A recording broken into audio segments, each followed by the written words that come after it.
Okay guys, welcome back sa TikToks episode 8, no? So, kung napanood niyo yung last episode, we were together with Luis Rockley from Macau. So this time naman lilipat naman tayo sa kabilang ano lang, 1 hour away from Macau lang. So, ang guest natin is all the way from Hong Kong. So, bro, introduce yourself. Hi, my name is Hector, and I've been living here my whole life. So, born here as well, working here. Dito na rin nag-aral, music, and in the finance industry at the moment. Mhm. So, kilala nyo naman yung co-host natin, pero para sa mga bagong viewers pa lang natin, introduce yourself, bro. Yo guys, what's up? It's M, multimedia artist and designer, and welcome to T-Talks episode 8. Okay, so yun guys, ako nga pala ulit si Tito. I go by the name Tito sa mga hindi pa nakakaalam. So, yun guys, first of all yun nga, nabanggit namin na taga Hong Kong si Hector, no? So, musically, as an artist, he is known as ano pa rin ba, tol? You go by the name SCF Saint pa rin ba? Or talagang Saint CrossFade na? Actually, SCF was the full form. Then we just added Saint. Mhm. But it's actually Saint CrossFade. So, yeah. So kumbaga yun din siya, 'di ba? Yung SCF is Saint CrossFade din, 'di ba? Yeah, it's the same. It's the same. Okay. So first of all, tol, ikaw na nga nagsabi na doon, you grew up in Hong Kong, basically you lived there your entire life, 'di ba? So ano, tol, ang question ko is ano ka ba? Partly Chinese ka rin ba? Like by blood? Or as in pure I don't know. Filipino? I mean, we're all mixed eh. Yung dad ko, my dad's half Spanish, and my grandfather, his dad was full Spanish. But then his skin was a little dark, in Tagalog moreno.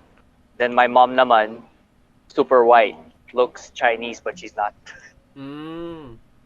So Yeah. basically like And then we also have Chinese in Philippines, right? So yeah. yeah. Yeah, sa bagay, basically, oo nga naman. So, yun, parang, dito, how is life there? Like, paano yung lifestyle bilang, hindi ka talaga full Chinese dyan sa Hong Kong? Like, tell us something about that. How's life there? Okay, so I'm not sure about the viewers, but I Mhm. think I'll just stick to English. But if they don't understand the questions, it's okay. I'll answer in English. Sige, Okay. no problem. So born here, actually, it was before the handover in 1997. So it was really different back then. There were a lot of diversity, a lot more different nationality of different people from different backgrounds. Then 97 handover happened. A lot of them left, but then a lot stayed still. So we were still a very strong financial hub back then, but it started to change, which means the requirements for work back then, before the handover, was if you can speak English, then it's okay. But now, you have to speak Cantonese fluently is the best, Mhm. especially read and write, very crucial. And then now, China's rise to power, Mandarin is very important as well. So if you're multilingual, it's very important. I see. So, Yeah. just so you know, Shu is also part Chinese, actually. Si Shu. Okay. His name is Shu, by the way, si M, yan. So, ikaw, Tol, do you have any questions for Hector? Actually, as being like technically kasi 'di ba foreigner ka din dyan sa Hong Kong. Yeah. Yung meron ba kayo parang sa Hong Kong na parang community for just Filipinos ganun, or for foreigners? There's many Facebook groups as well.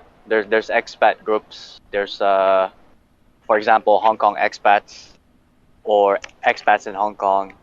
Either way. There's Mhm. also chaotic expats, but chaotic is like full of jokes. Chaotic. Mga kalokohan. So bakit chaotic? Just joke. Pag may nakita kami, we see something funny, we post it online, and everyone makes Okay. jokes. Then there's also a page started by my friends. Before it was Young Filipinos in Hong Kong, but now it's switched to Filipinos in Hong Kong, I guess. Then community-wise, there's a lot of Filipinos around here actually, but they're more focused on the service industry, hotel, Yeah. F&B, professionals like let's say banking or IT. Actually, IT there's a lot. Then in terms of Filipinos graduating with degrees and masters, it's only happening recently. Oh, So really? back then, most of them just finish high school, then go out and work na. You Mm-hmm. know, the change takes time, but we have been evolving naman. Because before it was all musicians, almost all musicians actually, before the handover. Entertainment business more most likely, no? Yeah, Yung bands demand everywhere. So okay. Yung handover na sinasabi mo, is that when the British Empire gave the right to China, back to China? yeah, yeah. Ah, okay, okay. Got So it. is it like did it happen just recently or years back? The Years handover. back, 97, Ah, 97. 97. 97, Actually, 97, at 1997. yeah. Akala ko 'di ba yung recent lang, yung parang may gulo sa Hong Hindi, Kong ba actually yun? that was ano yung kumaga Oh no, that's China. different. Oh, we're gonna talk about that later also. Like Yeah, yeah, yeah. Yeah. actually what I'm about to say is like it's not that like too long ago, right? 97. It's like Yeah. it's still recent for me, right? Two So decades. yeah, 2 decades. So Yeah. yeah, actually about that, how is Hong Kong right now? Like the how do you say this? Like the current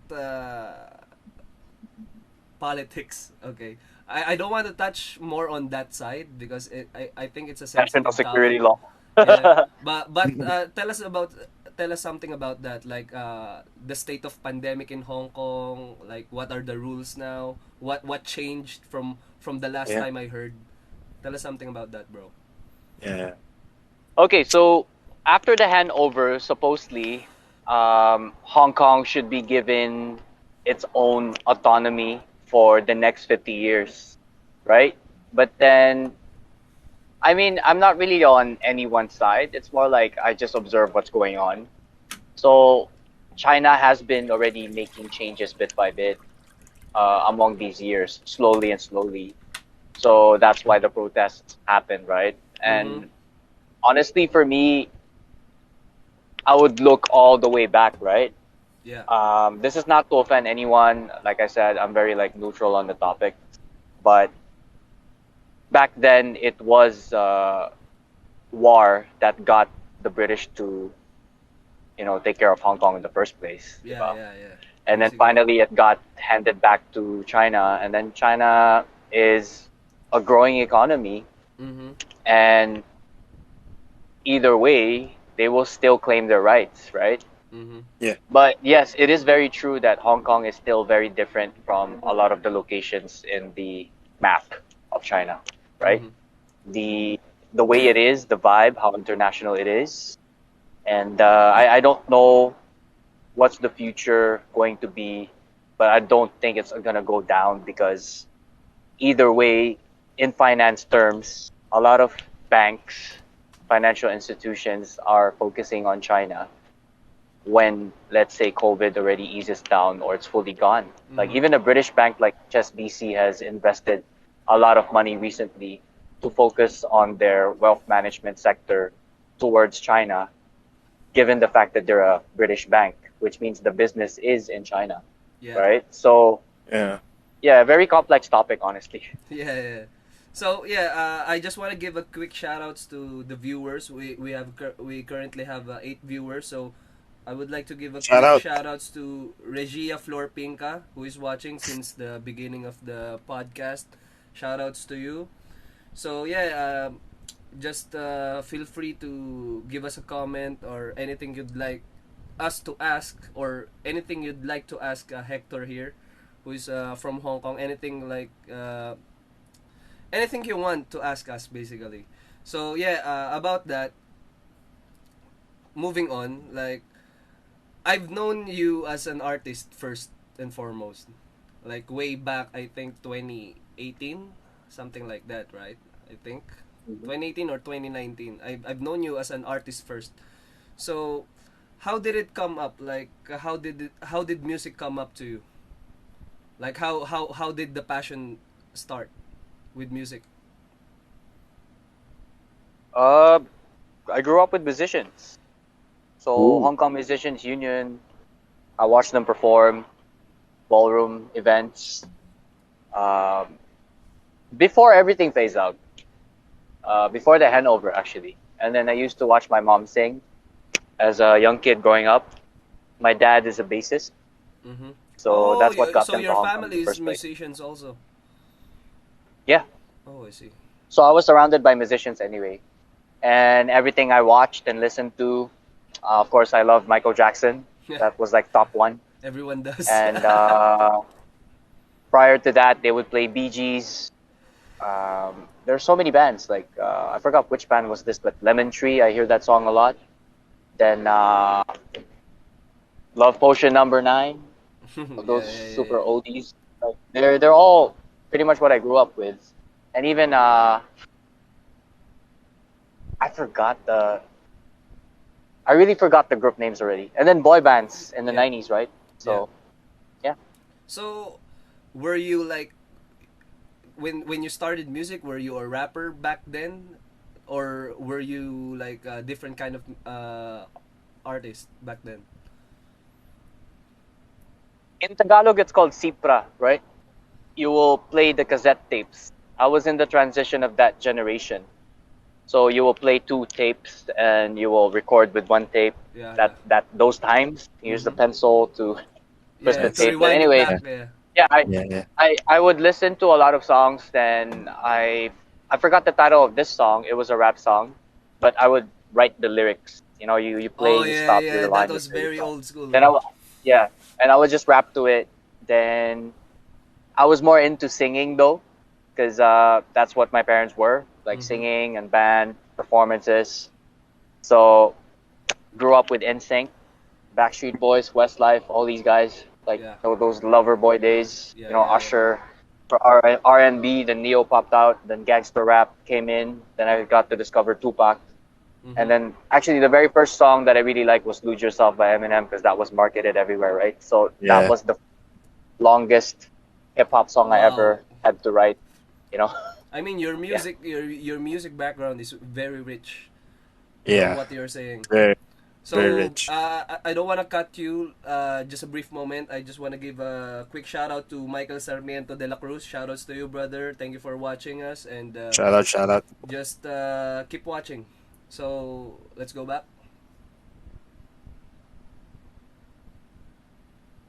Yeah. Can you hear me? Yeah, yeah, yeah. Yeah. Yeah. Go on, go on. Yeah. So where were we? Music, right? Yeah, yeah, yeah, yeah. Yeah. Remind me. Yeah, one thing led to another. You just start rapping, and then I was performing in school. My first performance actually was more on singing, right? So Mm-hmm. with my dad, it was a Backstreet Boys song, Larger Than Life. Then I ended up having two friends that I'm still hanging out with nowadays. Yeah. There were three of us. We just performed Westlife songs, Backstreet Boys songs, NSYNC songs, school events. Mm-hmm. Then I just fell into rap. It just happened. Then you discover about, like I said, Tupac. Mm-hmm. Then you study his past. Then you get to discover about Biggie. Then it's just a whole new world. Then you get to figure out, oh, there's 50 Cent, there's Ludacris, there's DMX. Mm-hmm. Yep. Then you just keep listening to these songs, and you're like, oh, I like this. So yeah, So, so that's how you went into rapping. So, yeah. how long have you been like rapping? For how many years now? If the time where I did it for fun, the first rap song ever, I think that was like late 90s. And then Wow, that's when that's super Eminem early. came, right? Early 2000s, Lose Yourself. Yeah. Mm-hmm. Then I started writing my own lyrics in 2004. So it's like 2 decades Okay. also, right? 18 Yeah. years. It's like 18 18 years. years, Yeah. yeah. 2019. 18 years. Yeah. That's a long time. Yep. No wonder that when actually Aaron here sent your YouTube link for your music, it was very polished. Like the lyrics is Yeah, there. actually. It's very, very polished.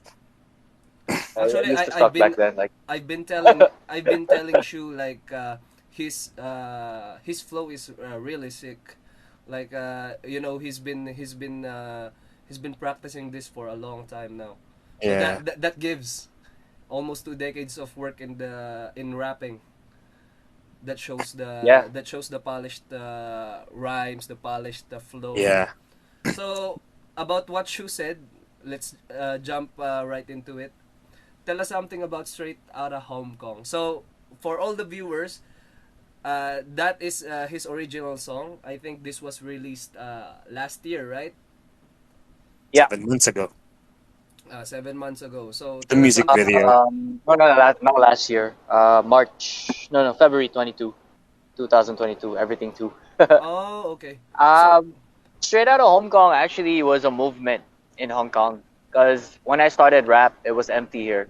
Mm-hmm. There was a few rappers, but it's not commercialized. And if you want to find a stage, there was barely any opportunities or areas for us to perform. Nobody funded anything. Yeah. So not much people were into the culture as well. But back then, in my times when I started, there were a lot of Filipino rappers as well, right? There was Licalento, Dogs of War. Before that, there was a girl group as well, where Gayuma was in, called Extincto. And there's one more, Pinoy with Attitude. So And these then there are were a all couple more like. Filipino rappers. So these are all locals in Hong Kong. Yeah, yeah, yeah. But the ones that were really like lyrical choppers in Tagalog was it all started with Licalento. Mm-hmm. Then everything else happened afterward. But it was pretty tough. Everything was underground. And whenever we did events, it's mainly just Filipino crowd. Very rare to have the international crowd. Actually, yun nga, just recently, no, tulad nga nung sinabi mo about hindi siya ganun ka-popular dati sa Hong Kong. Yeah. Actually, recently, like, kailan ba ako umuwi from Macau? I think I went home 2020 during the start of the pandemic, no? Yeah. That was around the first lockdown in Macau, and then after that, zero cases, and then I went back home for just vacation, and then dito naman nag-lockdown sa Philippines. So, yun nga, dito na ako nagstay nun. So, just recently nung times na yun, doon na rin talaga mas laging popular yung culture, like yung hip hop culture sa Macau, no? Doon nag parang Yeah. ewan ko, parang biglang dumami yung mga hindi lang Filipino rap artists pati yung mga talaga mga Macau locals talaga na Chinese talagang alam mo Yeah. yun, parang nakita ko like syempre may mga common friends sa Facebook. Parang biglang dumami yung events, dumami yung sabi ko, bakit ganun kung kailan umuwi ako? Parang biglang naging mainstream sa Macau yung culture, parang ganun. So, yun, Yeah. given that kasi nga syempre alam naman natin na Chinese country, actually just recently lang din talaga mas na-embrace sa Chinese community yung hip hop music eh. Like ewan ko hindi ako masyadong familiar sa Chinese rap scene, pero ewan ko, siguro feel ko start nung panahon ng Higher Brothers yung mas lalong na popularize yung hip hop community sa China. Correct me if I'm wrong. Bro. Yeah. It started with China actually. It started with China, and then it just became more mainstream in Hong Kong. I guess Macau follows because we watch each other. Mhm. Yeah. Yun nga meron akong isang talagang like talagang sinound trip ko rin na Hong Kong artist. Pangalan niya JB. si JB. Hey. Shoutouts kay JB Shout out if to ever JB, this yo. podcast you may Reaches you. encounter. You may Oh, encounter Yeah. this JB. podcast. Yeah, Yeah, JB from Hong Kong. JB, JB. the Cantonese Filipino rapper, right? Yeah. Yeah. Actually, Yeah, we all just used to see each other. We just hang out. Hi, what's up? actually He he's started in our time as well. yeah. So, yun nga, parang ever since that, napansin ko talaga na sabi ko, ang dami rin talagang hidden gems. Which is, Mm. I'm proud, like, these guys are part Filipino, no? So, I'm really proud that Yeah. they're bringing the flag in. So, keep representing. Yun yung para sa akin na nakakatuwa sa music scene, especially hip-hop sa Hong Kong and Macau and China. So yun, I just wanna give a quick shoutouts to Edri Mendoza, who is currently watching with us right now. He's the And guy that films my videos. oh So yeah, shout outs to you. So yeah, Yo, shout out, man. I sana next time is he Filipino also Mendoza, right? yeah, he's Filipino. So sana we can also invite you here in the podcast some other time. Yeah, So definitely. anyway, pati pala kay Binju Manandar, Oh, that's my team member in our colleague. finance. Okay. So Yeah. actually it's a pleasure for these guys to be watching the podcast also. So we're gonna jump right into, yeah, since you have a colleague watching with us, I want to ask you, like, how do you balance like music and your professional career? Like it's like your bread and butter, right? The work-life The work balance. life, yeah. How do you manage that? Okay, if I start from the beginning to the story, then it's gonna be really long. Yeah, just give us a brief, Okay. yeah. Um, in terms of balance, I'll make it simple. Not everybody appreciates the fact that they have a life. I Mm-hmm. don't know if you all will understand me, but there's always a saying, there's many tomorrows, but tomorrow's never guaranteed. So when do you deserve the best? Bro, that's a good quote. It's now. That's a good You only that's a have good quote. now, right? So a lot of people are always functioning at their most mediocre uh, in terms of living the best that they could, you know? And others will settle for what they hate, which means they're alive, but they're dead already before they even die. So the only thing I always wanted to be, as an example to everyone, is be able to actually be alive while I am living and do the best I can as a duty as well as a human being to show others that I can be better every day. Too many people are comfortable and they don't want to challenge themselves. But if you do not aim for growth, you can't grow. Yeah, That's you Makes sense. stay more alive. You know, you're more lively when makes you're sense, growing and makes growing. sense, yeah. Yeah. So actually, I've been telling that to my peers also. Like, some of my peers know me very well. Like, I have a good career, blah blah blah. Why this, why that? I just told them like, I don't hate my job, my day job. It's my first love actually, cooking. That's like one of the art that I took, that I really gave time, you know. So it's not like, I've been telling them, it's not like I don't like cooking right now, but it's just that I don't want to leave any regrets when I grow older, you know, because I don't want to lose this energy, this fire to do the other things that I think I can do, just like what you've said, no. So it's, I don't want to be dead before I even really literally die, you know. So I like that quote that you've said. It's really refreshing to hear. Shu, anything you'd like to ask? Yeah, actually, I feel the same way as Tito here. Like, I do not like regret choosing multimedia arts and designing. It's I love my job. I love my job. It's just that sometimes there are things we have to do first, or sometimes we don't really have to settle for things that we hate. But there are, however, occasional or situational things wherein you're gonna have to do something you hate to become better in the future. That is something to look forward to. However, for me, right now, I'm actually unemployed right now, but still I'm taking up some freelance works. But still, I haven't been, like washed away from designing and being a multimedia artist. I still do the same things. It's just that in my previous work, it's actually a very unappreciative environment that I was in, so I had to go away.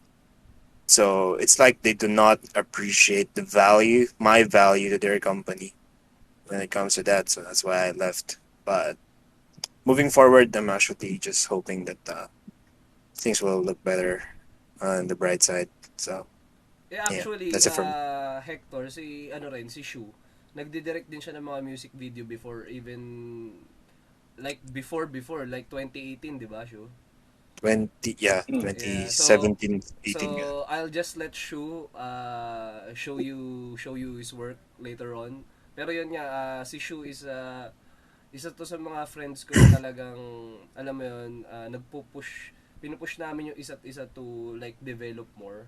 Kasi ako, ang katwiran ko kasi dito, like, 'di ba mayroong kasabihan kasi na it's never too late, right? Yeah, I There's this agree. saying that is, yun nga. Pero ang akin kasi, merong kasing certain age na dapat, alam mo yun, mas i-push through mo yung mga bagay na yun. Kasi sige, sabihin na natin hindi naman too late yung mga ganung bagay, pero paano gagawin mo pa ba siya later on sa years mo, like 40 years old ka, tsaka mo pa lang ba siya gagawin? Yun yung point ko. So why not take the risk now? 'Di ba? Kumbaga, either way, kumbaga, kaya nga tayo may mga lahat tayo may mga options and backup plans eh. So, Yeah. yun nga, iilan lang rin yung mga tao, ewan ko, sa mga nakakasama ko ngayon, iilan lang din talaga yung tao na willing to take the risk. Kasi sa totoo lang, it's easy to say to just take the risk, no? It will pay off somehow. It's easy to say for all the viewers, but it takes, like, guts to actually do it.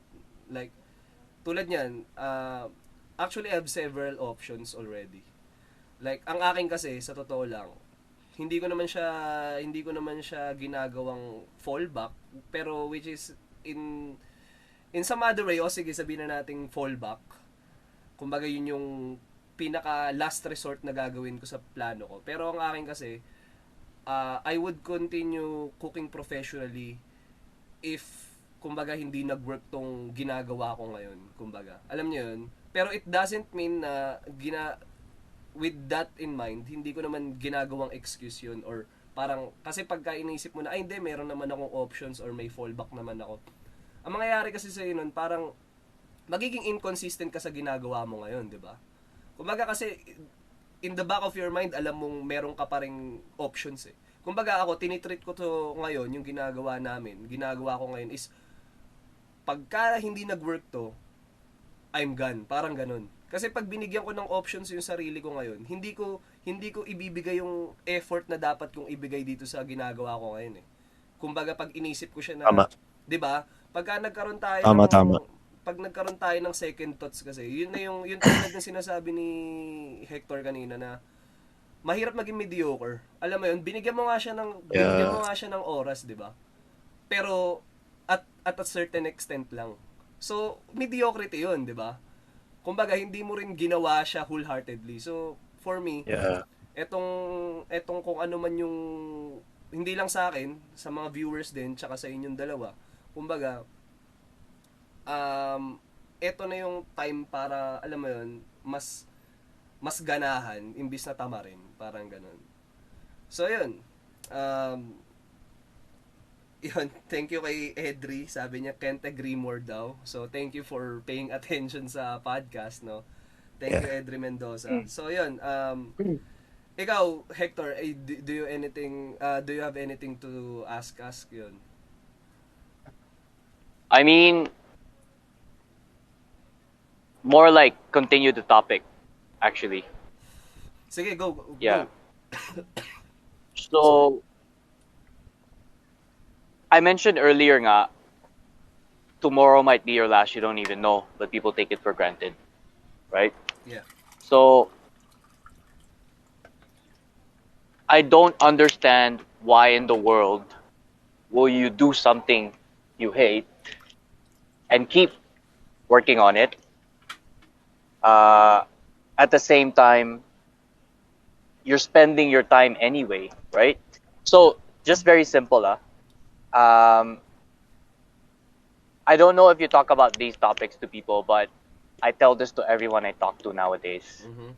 Everything around you, even this phone that I'm holding, or whatever you're using now, the computer, the mic, your t-shirt, your underwear, or the viewers, if you're a woman, your bra. I'm just trying to make it a little bit funny.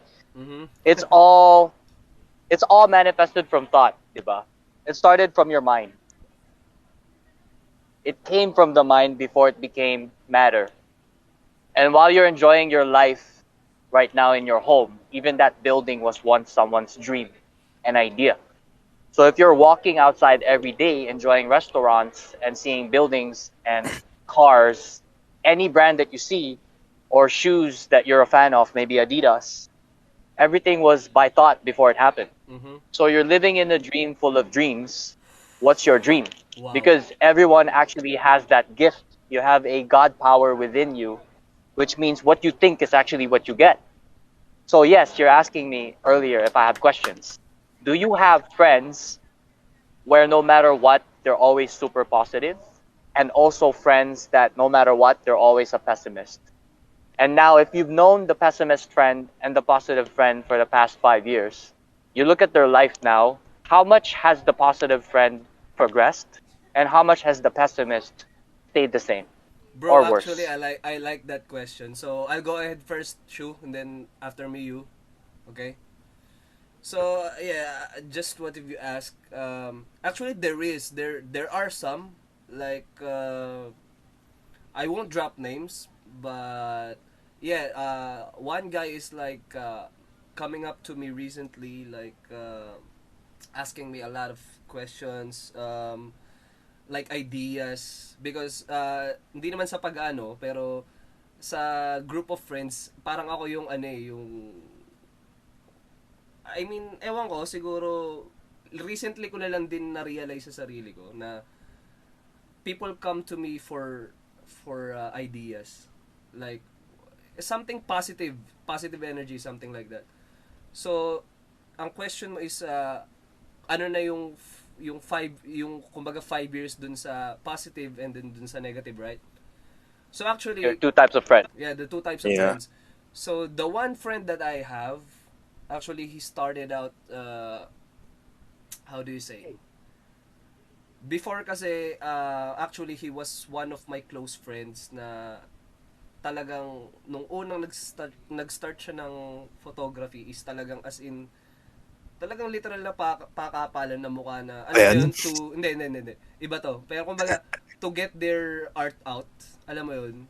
Pero at the same time nung panahon na yun ang daming, hindi ko masasabing mga hate, pero kasi merong certain, there is a certain Filipino trait or personality na once na merong masyadong, alam mo yun, pinupush nila yung mga bagay na gusto nila, alam mo yun, yung comments ng mga tao dun sa kanya is, ano ba naman yan, masyado ko naman papansin or what?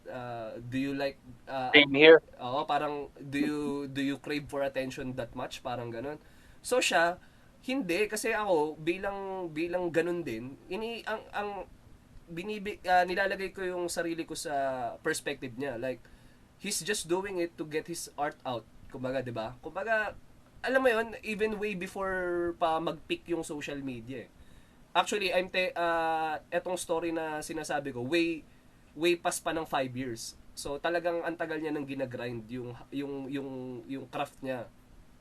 So right now, fast forward, talagang legit na photographer na siya na alam niyo yun, talagang hindi siya sa line ng ano natin ng photography or videography, hindi siya more on sa hip hop side, pero ano siya more on events ganun, like caterings, weddings, birthdays.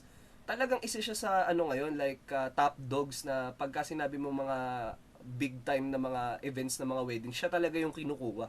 So para sa akin yung pagiging Parang kilala ko yan. So, para sa akin, yung pagiging positive niya, hindi mo kilala Mm. to. Promise. Hindi. Oh, Akala ko ibang eh. circle to. So, yun nga, just like what you've said, ngayon, nag-manifest yung ano niya dati, yung drive niya dati na hindi, talagang fuck the noise.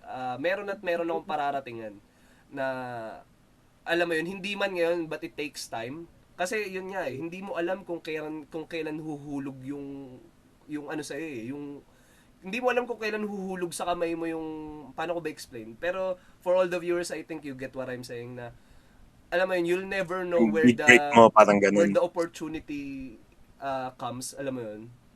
Kaya alam niyo yun, ang kudos ko sa kanya dun is talagang hindi siya nag-let up ng anything. Like, nagsimula siya talagang kahit mga small time gigs lang na tipong babayaran lang siya ng 500 cash tapos pagkain, goods na sa kanya. Pero ang importante sa kanya yung content. Na pagka nailabas ko to, more clients to come. Parang ganun yung mindset niya eh. Ganun. Ngayon, dito, papunta naman tayo kay negative friend na eto naman kasi, sa totoo lang, I've known him siguro since ewan ko, siguro elementary days pa. I've known him that long. Ano siya, ang gusto ko naman sa kanya, talagang when it comes to ideas rin, talagang alam mo 'yon, parang minsan may nakukuha rin ako sa kanya na, oo nga no, pwede 'yun, like why not? Ngayon, the problem is sa kanya, which is ever since na napansin ko na sa kanya, ang problema sa kanya is nahihiya, siya naman yung nahihiya sa sasabihin ng iba agad. Like, alam mo yung idea pa lang niya, nasa isip niya pa lang, pero ang lumalabas sa bibig niya, ay wag na kasi baka mamaya, Ganito, tangina. ganyan. Oo, sabihin sa akin, masyado naman akong Negative thinker. masyado akong bida-bida or what. So yun naman yung Okay. yun yung nag-hold back sa ideas niya. Tsaka somehow masyado siyang, hindi ko naman masasabi, pero meron siyang, lahat naman tayo may pride eh. Pero siya medyo talagang, kasi ako I believe in the saying na sometimes it's not what you know, it's whom you know. You get what I'm saying? Yeah. Kumbaga sometimes hindi laging ikaw yung importante. Like oo nga, marami kang ideas. Your ideas are great, but by the end of the day, wala kang resources or certain people na kakilala to execute this for you. Kasi hindi naman lahat kaya mo eh, 'di ba? Kumbaga, halimbawa, tayo bilang artist, songwriters tayo, pero hindi tayo marunong mag-visuals, parang ganon. 'Di ba? So, you need other people, you need to connect with other people to execute that for you. Kasi hindi mo naman alam gawin 'yun eh, 'di ba? Sabihin natin not as of the moment, mapag-aaralan mo, pero sayang yung idea mo right now na kaya mo namang gawin if you just connect with the right people. Kumbaga, hindi ka mahihiya na magtatanong ka lang naman, iisipin mo agad yung sasabihin niya, baka mamaya ganito, baka mamaya ganyan. So, etong si negative friend, right now, is I think naman is pinupush through niya na ngayon yun. Siguro, sabi ko nga, hindi naman kanya-kanya tayo ng facing sa buhay. Ngayon, nalalearn niya na yung gano'n naman na kailangan niya alam mo yun, ilabas yung sarili niya, kailangan niyang ilabas yung ideas niya, yung craft na gusto niyang gawin. Which is ang sinasabi ko naman lagi, it's never too late, lalo na wala pa naman tayo sa age na talagang sobrang grabe na ng responsibilities natin. So, it's a good thing for him na talagang this time around, he's learning to adapt. Yun yung pinaka-term na I want to emphasize sa lahat ng sinabi ko.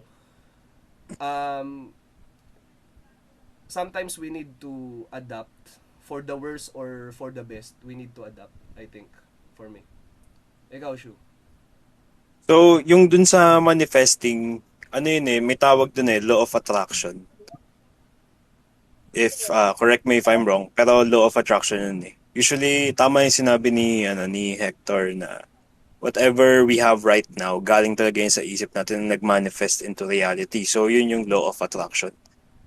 Although, syempre, hindi lang naman pwedeng isipin mo lang siya ng isipin. Kailangan din talaga meron kang action. Kasi what are ideas for? So, if you have an idea, you have to act upon it. And eventually, it will happen because of hard work or smart work. So, meron ding konting swerte dyan. Yung swerte, accumulation siya ng hard work mo na eventually someone will hear about your noise and jump on. Parang ganun. Tapos, ayun, when it comes to limitations, dapat, alam mo din yung limitation mo. That's why we have friends that we can be with to help us, grow. We can have those. So, technically, yun yung nangyayari sa amin ni Aaron. Yun yung relationship namin na we know each other's limitations. And I provide parang supply and demand. Para siyang ganun na business. Kind of friendship. So, Parang ganun. So, ayun, I just wanna give a quick shoutouts ulit kay Edri. Sabi niya, deep shit but but a fact. So yun nga guys, sa mga bagong viewers namin dito sa TikToks, actually etong ginagawa namin is just talagang casual, sabihin na natin casual kwentuhan na we just want to learn from other people also from different walks of life.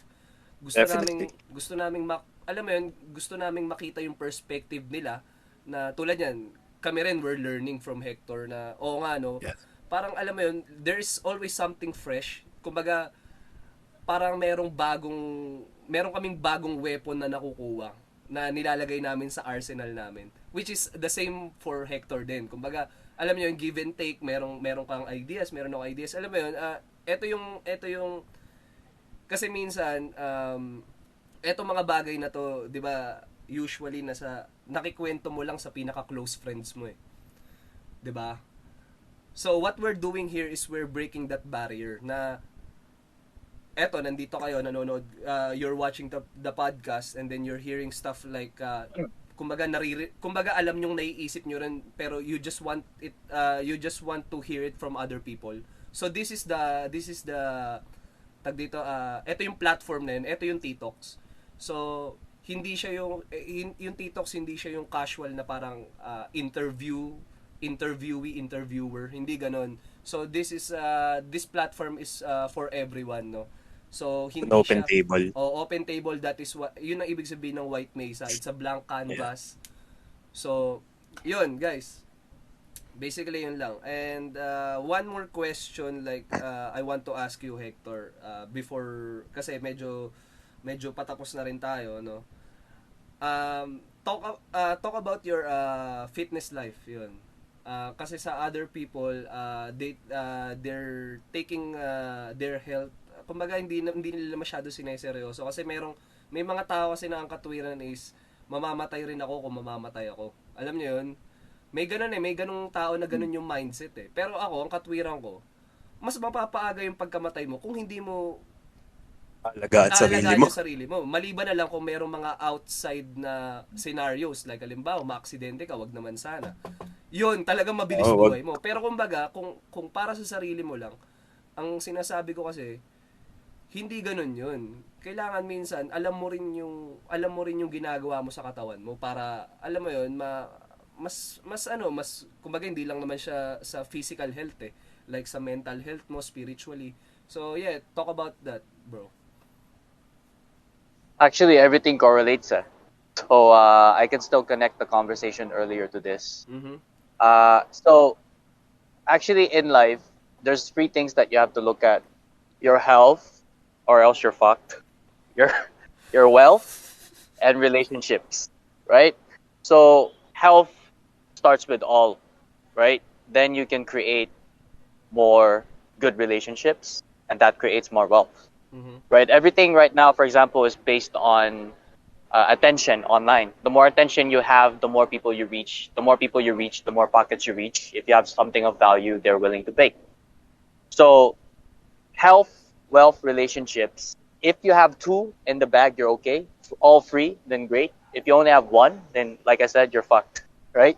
So you have to take care of all three, or at least two. And then going back to where you mentioned about law of attraction, and then what we think is what we get. So I actually like to say that everything in your life right now is actually your fault. Because everything that's happening right now, you thought about that at one point in time. Right? And to go back to limitations, I'm not going to say we can fly like Superman or shoot webs like Spider-Man or have like claws like Wolverine, right? But what is limit anyway? Kasi if I told us both, I mean us three of us, we're going to be a team this year, and all our families and relatives, their lives are on the line, and we need to come up with the best marketing plan to put out one of the most popular music videos that will reach 200 million views in a span of 6 months, or else the people we care about are all going to die. Do you think we will not be able to do that? Of course, we have no choice. We have to do that. Right? Yeah, that's what I'm saying. People live with a choice. And the fact that they live thinking they have a choice, thinking they have later, thinking they have next year, not appreciating what they have now because they might be gone tomorrow, is the only reason why they're fat. The only reason why they're not their best. The only reason why they don't approach the woman they want, if it's a man. The only reason why they don't have the life they want or the amount of money they want. There is no limit to what you want. But the question is, are you willing to sacrifice for it? Because the human brain was not designed for uncomfortable, but anything we want actually means uncomfortable. And the most insane thing for humans is, I'm sure both of you already played video games, diba? Bro, I'm a gamer. I'm a gamer Yeah, too. you're a gamer. So if you want to hit level 1, you can kill the boss easily. Level 2, you might have to do 3 times. You might die twice. And then when you're trying to reach level 50, or maybe even Super Mario and Game Boy, old school, you would play it 50 to 100 times, so 150 times, and then maybe stop for a while, then play again until you reach the 200th time, and then that's when you level up, or you reach the final level. Now, why will people put so much time playing games, dying hundreds of times just to level up, but they can't do it in real life? But in real life, it's the same thing. I think because people want easy results out of everything they do, right? Yeah, so Somehow, it's yeah, not what you somehow. say, diba? It's Mm. your actions. Yeah, Yeah. actually, I like that really much. Kasi, yun nga, by the end of the day, it's all our fault. Like, what's happening in our Yeah. life is our fault. So, ano Yeah. yung gagawin natin to, alam mo yun, para makaalis dun sa shit na nandun tayo ngayon. So, it's a matter of, nasa sa atin eh. Kumbaga, yun nga, tulad ng sinasabi ko rin kanina, na these things we're talking about is easy to say, but hard to execute. Pero kumbaga, you need to find a way to execute it one way or the other. Pero sa akin, Yeah. hindi naman laging ganun hindi naman laging ganun dapat yung thinking kasi mahirap naman yung ganun pero nakakapanakit ka na ibang tao, nakakapangbastos ka na ibang tao or gets mo? Kumbaga, may mga ways to do that na alam mo yun, kumbaga you just need to minsan may sinasabi ako dati sa sarili ko eh. Nung siguro mga teens ko, meron akong laging sinasabi sa sarili ko na ma-unlock ko rin to. Parang ganun. Alam mo yung, meron akong thought lagi dati na minsan meron ako hindi ko kayang gawin, pero gustong gusto ko siyang gawin. Ang lagi kong binibigay sa isip ko is ma-unlock ko rin to. Somehow, Yeah. kumbaga, either way, I'm gonna unlock this shit. Kumbaga, yun yung mindset ko. At actually, hanggang ngayon, yun pa rin ang mindset ko eh. Na, hindi man ngayon, pero pag binigay ko yung work at effort na binibigay ko dito sa isang bagay na gusto kong gawin, somehow, ma-unlock ko to. Parang makwento ko lang, nung nag-amateur boxing ako. At first, tinuruan lang ako nung colleague ko noon kasi professional fighter yung isang chef. So, in-invite niya lang ako sa gym. This was in Macau. So, shoutouts to the Delermino brothers. Sobrang kilalang mga martial artist yan dito sa Pilipinas. Actually, their younger brother is Muay Thai representative dito sa Pilipinas. So, talagang nasa roots nila. So, anyway, ang sinasabi ko lang dito is at first ano lang siya wala trinay ko lang and then I fell in love with martial arts. Then ang sa akin noon iniisip ko ano ba should I settle like kasi alam ko rin naman sa sarili ko na hindi naman ako magiging professional fighter pero I just want to achieve something dun sa mixed martial arts na somehow may na-unlock ako. Gets nyo? Parang so yun, I kept training and then may opportunity na lumabas na merong upcoming fight na white collar boxing event. So nag-participate ako, nag-sign up ako, sabi ko gusto kong i-try kung ano yung binibigay sa akin ng pinagte-trainingan ko. So yun, nag-training ako for 3 months. At that time talagang after work talagang I'm running papunta sa gym kasi kailangan ko ng road work. So talagang grind ko rin yun para kumbaga nag-prepare din ako dun sa event na yun. Kumbaga hindi ko siya trinit as parang alam mo yun na parang katawaan lang. Alam mo gusto ko lang i-try. Hindi ko siya trinit as ganun. Kumbaga trinit ko siya na parang feeling ko, parang yung sinabi mo, yung parang may nakabet. Kumbaga hindi parang feeling ko dignidad ko yung nakapusta doon, hindi man pamilya, hindi man close ones, pero trinit ko siya as ganun.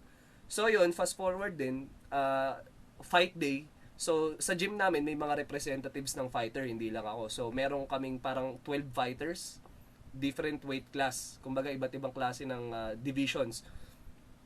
So, meron ako isang friend doon na kasama ko sa gym, Filipino rin siya. So, sineset up na event, tapos nakita namin yung mga trophies and